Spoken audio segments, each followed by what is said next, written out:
Well, pretty soon Tesla is going to announce where its $5 billion, biggest in the world lithium-ion factory is going to be built somewhere in the Southwest. It's going to be called the Gigafactory. It's going to make lithium one of the most sought-after chemicals in the world.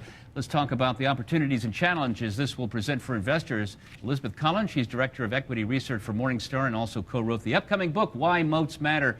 Is this considered somewhat of a niche industry? Is this a real opportunity for investors? We think it's one of the more attractive opportunities within the basic materials space because the demand outlook for lithium is quite strong thanks to growth opportunities like electric vehicles.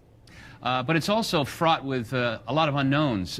Would there tend to be a lot of volatility in this sector too? There are a lot of key uncertainties. What will be the adoption rate of electric vehicles? What is the supply outlook for lithium? Because it can be very political. Some of the most important sources of lithium in the world are in Bolivia, Argentina, China. These are not necessarily predictable areas to build extractive industries in. But you look upon it favorably. You think it's an opportunity. Yes, in particular, we like companies such as Rockwood and SQM, which have resources in Chile, where they have low production costs.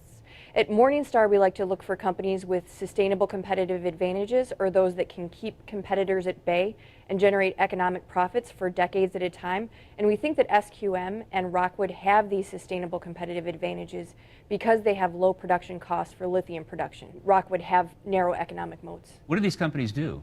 They produce lithium as well as other industrial chemicals. They're a raw material supplier to the battery makers. Mining companies. They're mining companies, but it's not always mining. Sometimes it can be pumping lithium brines from these massive salt ponds. So, Elizabeth, real in a nutshell, it's an opportunity, but go in with your eyes open.